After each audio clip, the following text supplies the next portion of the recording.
নমস্কার বন্ধুরা, কেমন আছেন সবাই? আজকে একটা ছোট্ট DIY করব, তাই ভাবলাম আপনাদের সাথে ভিডিওটা শেয়ার করি।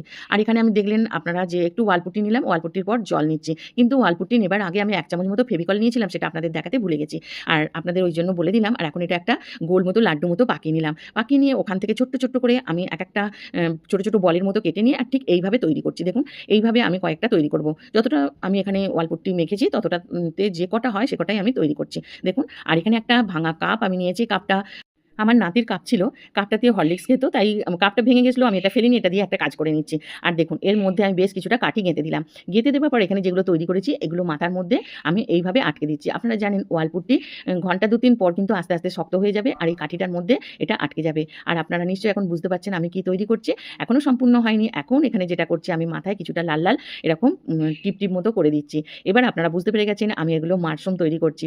আসলে যেগুলো ব্যাঙের ছাতা বলে সেগুলো তৈরি করলাম। ভিডিওটা কেমন লাগলো অবশ্যই জানাবেন।